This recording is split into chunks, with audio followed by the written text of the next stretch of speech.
Welcome to another episode of What Are You Reading? What Are You Writing? I'm your host, Karen E. Osborne, author of Getting It Right, Tangled Lies, and the new one that just came out in June, Reckonings. And I have a really special guest with me today. I love it when my two worlds come together. So I have with me Sue Cunningham, who is the president and CEO of the Council for the Advancement and Support of Education, known to all of us who love it, CASE. Hey, Sue. Very good to be here, Karen. I'm thrilled about your third book coming out. I read the first two voraciously, and I will be ordering the third one after we finish. Oh, well, thank you so much. And I read your book.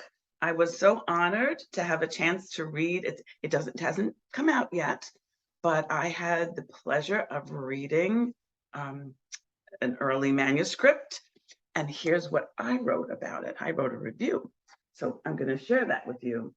Just so you know, those of you who know me know that I worked in this space, education space, for most of my career. And I've been volunteering. So listen to this.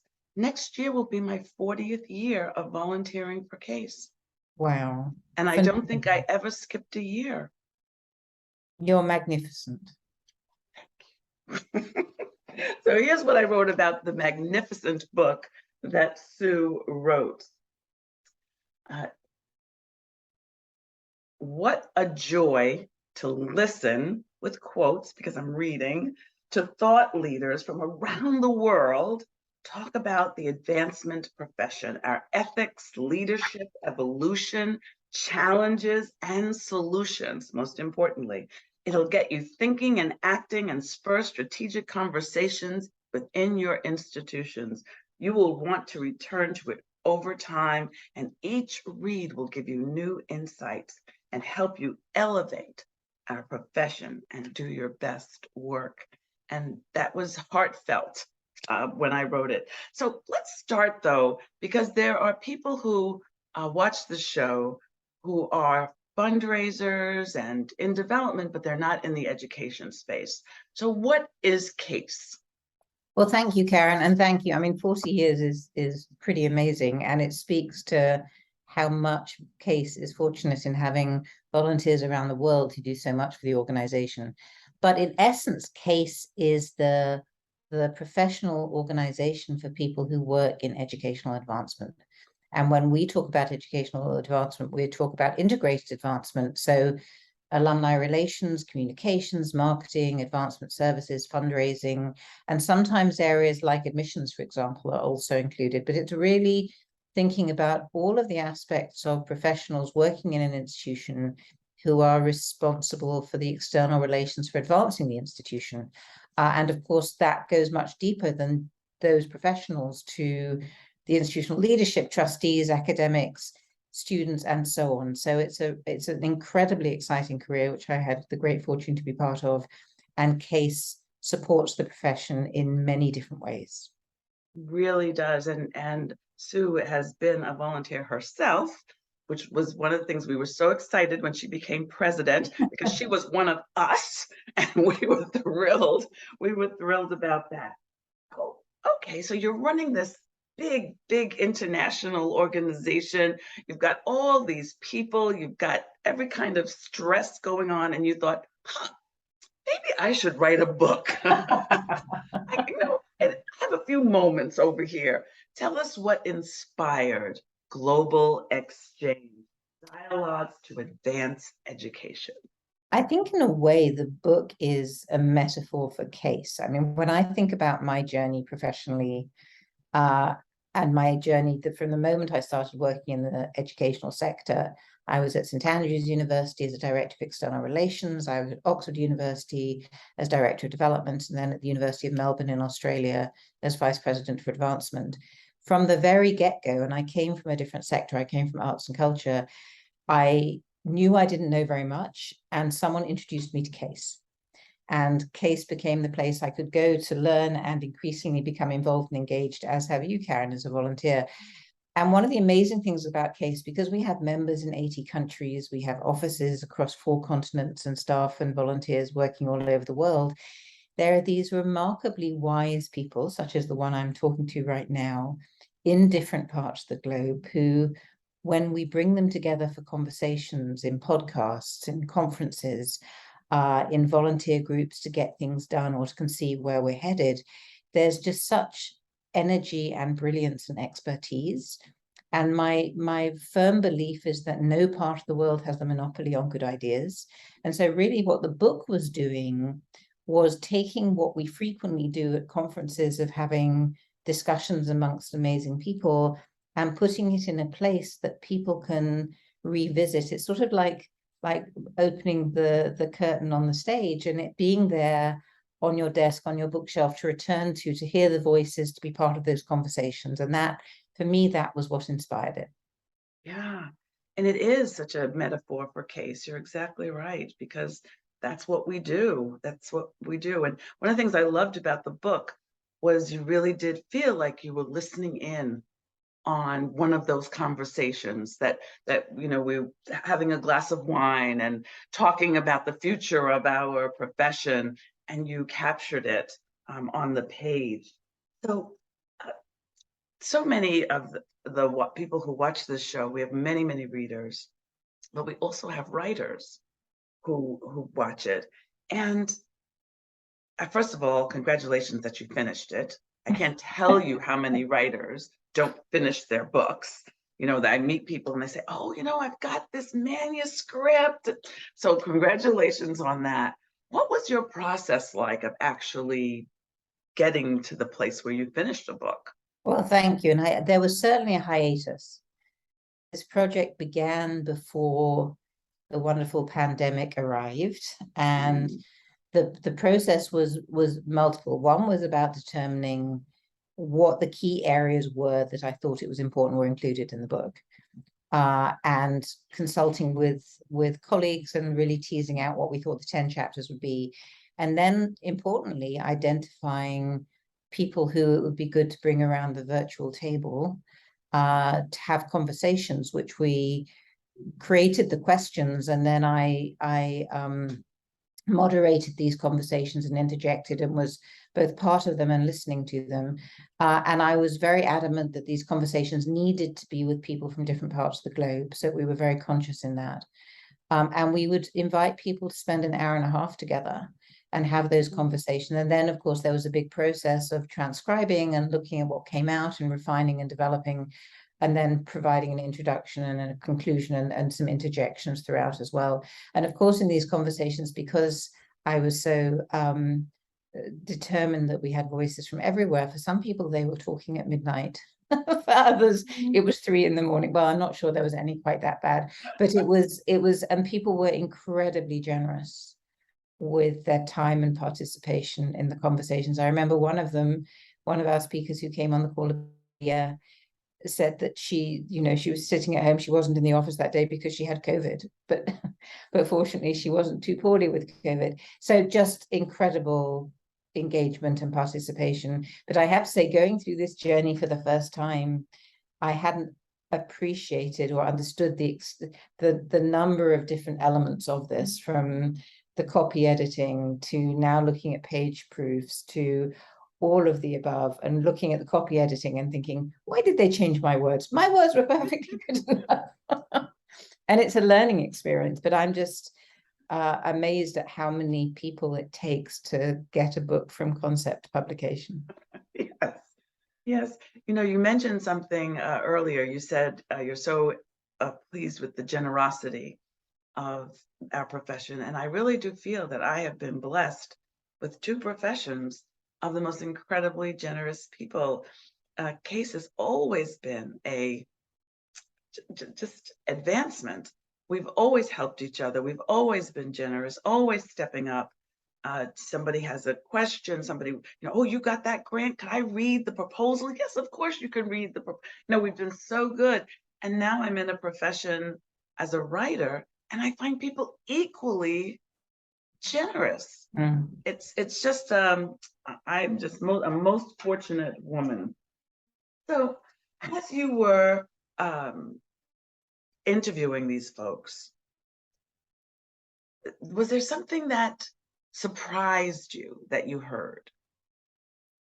Yes, there were many things that surprised me, but as I was thinking about it earlier, I think there was a conversation around managing through crisis. Mm, And on the call were a number of people working in our field. And one of them was a gentleman called Imad Balbaki, who is at the American University in Beirut. And he was talking about, of course, just over 2 years ago now, there was that huge bomb in Beirut. yes. And of course, they've had COVID and they've had this huge financial crisis. I mean, relative to what we're experiencing here, inflation there is, I think, over 70%. So, it's all relative. But I remember asking Imad in the conversation, so how do you know when a crisis is over? And he said, probably it's when the next one arrives. Oh dear. And he said it with a smile. But that really stuck with me because Yeah. it's hopefully I'm looking for some wood to touch as we're firmly emerging from the pandemic. COVID will always be here, but it'll become endemic like the flu or like 100 other viruses.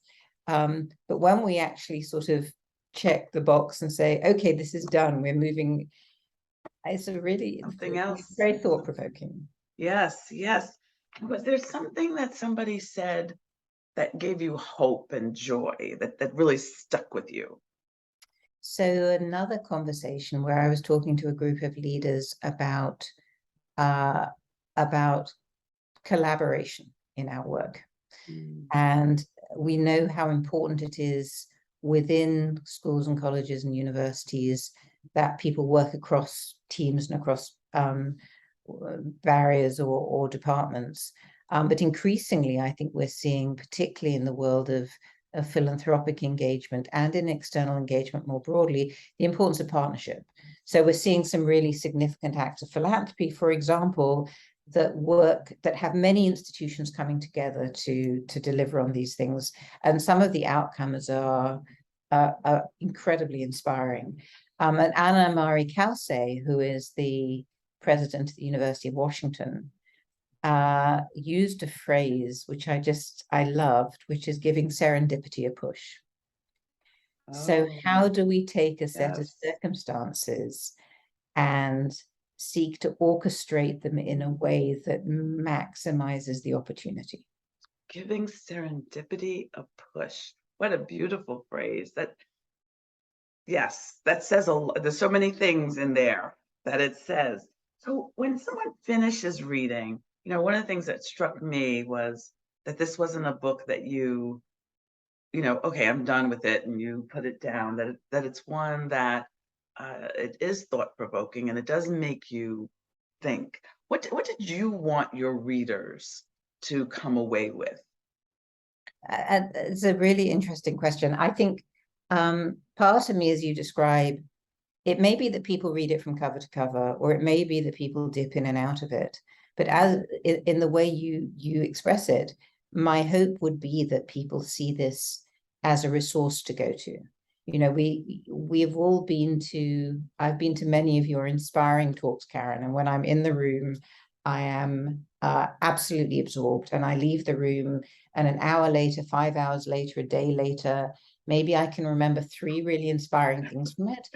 What this book does is you can keep going back to it. You can keep going back to it and finding different things and different pieces of information or pieces that just inspired you or stuck with you. And, I really hope that whether people download it and have Kindles or whether they have a physical copy, I don't know if you can sort of fold over the corners of Kindles to mark the spot, but I hope that people that it's really well sort of handled and returned to. And I think it's an enjoyable read. So I hope people really enjoy it. It is an enjoyable read, and I could easily see one interview or another being a conversation with a team or being a conversation with the board, or it has that ability to not say like go read the book board, but I want to bring you something that came out of this book. And of course, we do have copies for you here, but Multiple, multiple. multiple copies. But really, I think it's not only the individual can go back to it, but it can spur thinking and conversation at the institutions. So I think that's really really Thank you. I important. like that idea, Karen. I might steal that one. Yes, yes, use that one. Was there anything that worried you? Was there anything that you heard that you thought, oh, I hadn't really thought about that, and that's worrisome? Did anything hit you that way? Uh, I guess a few things. One was there was a really interesting conversation about the evolution of alumni relations and alumni engagement and how that shifted over the years and how really sophisticated it's become. And what inspired me in that conversation, acknowledging that we have moved a long way from the day where we think about what we send out to our alumni. It's very much thinking about transmission rather than reception. Whereas now we need, in the same way that we're all used to with Amazon or Google or whatever, that we expect them to understand our habits and feed us what we're looking for, that we need to be moving to a place of sophistication with alumni where we learn enough about them from our interaction with us that we can be incredibly tailored in our engagement with them. And the piece that sort of was sobering was the acknowledgement that we don't quite yet have the technology with which to do that yet, or there are very few institutions currently that are able to, or that level of investment to. So I think without question, it's an exciting opportunity for the future, and the sense of having the resources with which to do it, I think is a journey for many. Yeah, that's a very interesting observation. So our program is called What Are You Reading? What Are You Writing? We always like to leave our viewers with some book recommendations.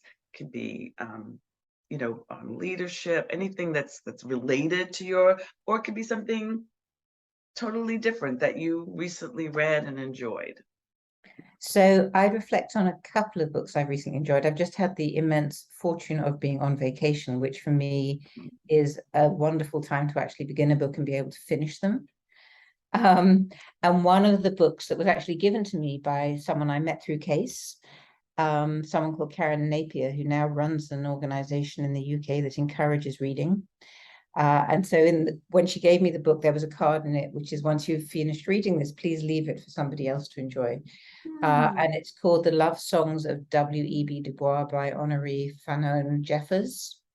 Yes, And I read that. It's Yes. just beautiful and a perfect book to read when you can start out and finish it within a week or two, because there are so many layers and all about thinking about the incredible richness of diversity in this country, in the United States, and the history of intolerance and prejudice, and what happened from the families who were originally Native American Indians, or the families who deeply appallingly were brought in as slaves, and what's happened in their lives, but looking at this across multiple generations and the impacts and synergies that that's had across those multiple generations. I just thought it was an incredibly beautifully constructed and thoughtful book.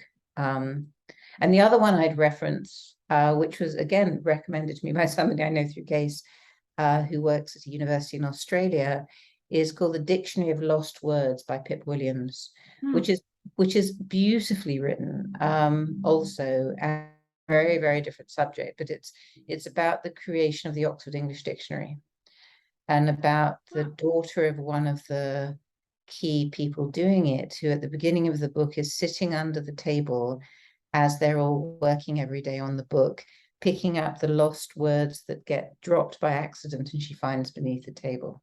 And it's just a beautiful book. And it goes through her whole life, connected with that dictionary that took decades to complete.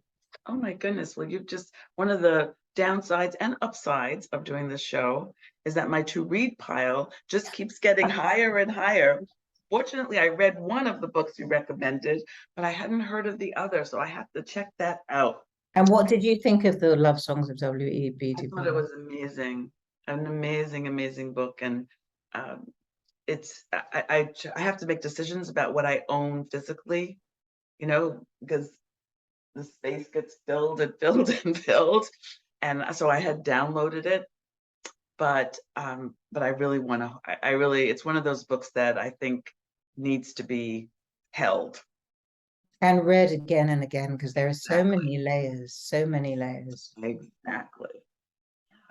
So how can people find out more about you, more about Global Exchange, which we think is coming out around November-ish? That's the plan. I'm told it's coming out in early November. So if people would like to pre-order a copy or find out more about Case or more about me, in fact, so the Case website is www.case.org. And then if you want to pre-order the book, you can do that in /Global Exchange. But it's all there. And do pre-order the book. That's the plan. We want to thank you so much, Sue. I thank you so much for being a guest, and we, both of us, thank you for watching us. I hope whatever platform you're watching this, if you're watching this on my YouTube channel or on my website, KarenEosborne.com, or on my author face page, wherever you are watching this, please follow, like, let me know you were there. And when I say goodbye to you until next time, we see you on What Are You Reading? What Are You Writing? Bye, everybody. Bye. Thank you.